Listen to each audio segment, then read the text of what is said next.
भटके विमुक्त स्वातंत्र्य दिनानिमित्त राज्यस्तरीय भटके विमुक्त परिषदेचे अहिल्यानगरच्या जामखेड येथे युवा नेते सुजात आंबेडकर यांच्या उपस्थितीत आयोजन करण्यात आलं। यावेळी भटके विमुक्त नंदीवाले, पारधी, वासुदेव, बहुरूपी, गोसावी, बेलदार, गारुडी, गोंधळी यांच्यासह भटके विमुक्त समाजातील घटकांनी जामखेड शहरात रॅली जनजागृती करण्यात आली। आजही भटक्या विमुक्तांच्या तांड्यावर मूलभूत सुविधा पोहोचलेल्या नाहीत, तसेच ब्रिटिशकालीन गुन्हेगारीचा टप्पा जो बसलाय तो भारतीय जातीवादी परंपरेमुळे अधोरेखित होऊन जास्त प्रभावीपणे या समाजावर लागलाय। त्यामुळे अजून जास्त समस्या निर्माण होताना दिसतात। यावर मात करायची असेल तर या समाजाचे आमदार, खासदार निवडून दिले पाहिजे आणि त्यांनी त्यांच्या समाजासाठी योजना आणि सुविधा केल्या पाहिजे, असं मत युवा नेते सुजात आंबेडकर यांनी व्यक्त केले आहे। आजही आपण जर बघितलं तर आपण भटक्या विमुक्त समाजाकडे बघितलं, त्यांच्या वस्त्यांकडे बघितलं, गावांकडे, तांड्यांकडे, पाड्यांकडे बघितलं तर अजूनही मूलभूत सुविधा इथे पोचलेल्या नाही आहेत। अजूनही खूप मोठ्या प्रमाणावरती आरोग्य, पाणी, रस्ते, बेसिक इन्फ्रास्ट्रक्चरचा खूप मोठा अभाव जाणवतो। आणि त्याच्याच पुढे आपण दुसऱ्या अँगलनी बघितलं तर ह्या समाजाला खूप मोठ्या प्रमाणावरती एक जातीवादाला पण सामोरे जायला लागतं।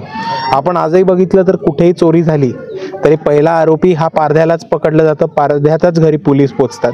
आणि जो ब्रिटिशकालीन गुन्हेगारीचा ठप्पा जो बसलाय तो भारतीय जातीवादी परंपरेमुळे अजून अधोरेखित होऊन तो अजून जास्त स्ट्रॉंगपणे या समाजावरती लागलाय आणि त्याच्यामुळे अजून प्रॉब्लेम निर्माण होताना आपल्याला दिसतात। ह्याच्यावरती जर आपल्याला काही समस्या करायची असेल, मात करायची असेल तर त्याचा एकच उपाय आहे, तो म्हणजे जास्तीत जास्त भटक्या विमुक्त समाजातले उमेदवार स्थानिक स्वराज्य संस्था, आमदार आणि खासदार म्हणून निवडून जायला पाहिजेत आणि त्यांनीच त्यांच्या समाजाच्या विकासासाठी योजना आणि सुविधा बनवल्या पाहिजेत।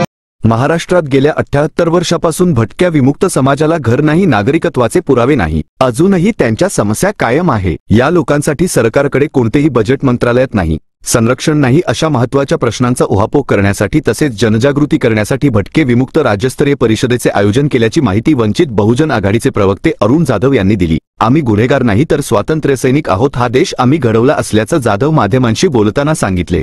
ऑगस्ट ही भटकीमुक्तांची जी परिषद आयोजित केली राज्य पातळीवरती, या परिषदेच्या पाठीमागे एकच भूमिका होती की महाराष्ट्रातील गेल्या 78 वर्षापासून या भटकीमुक्त समाजाला स्वतःचं घर नाही, गाव नाही, अजूनही त्याला नागरिकत्वाचे पुरावे नाही, आजही त्याला जातीच्या धर्माच्या नावावरती अडवलं जातं, मारलं जातं, जाळलं जातं।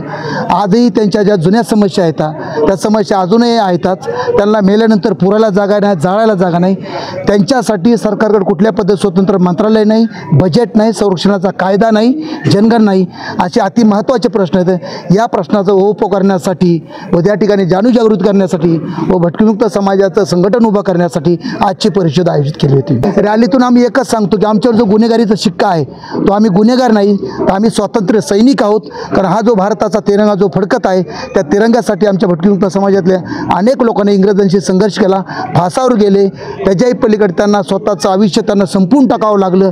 इंग्रजांच्या जाताला कंटाळून त्यांनी अनेक वेळेस इंग्रजांनी त्यांना देहदंडाची शिक्षा पण दिली। म्हणून या ठिकाणी जागृत करतोय की आम्ही या रॅलीच्या माध्यमातून एक सांगतोय की आम्ही गुन्हेगार नाही तर आम्ही स्वातंत्र्य सैनिक आहोत। हा देश आम्ही घडवला, हा देश आम्ही उभा केला, या देशाला घडवण्यासाठी आमचं अनेक पिढ्या बर्बाद झालेल्या आहे, हे या ठिकाणी रॅलीच्या माध्यमातून जाणीवजागृती करून आम्ही सांगण्याचा प्रयत्न। प्रतिनिधी यतीन कांबळे, अहिल्यानगर।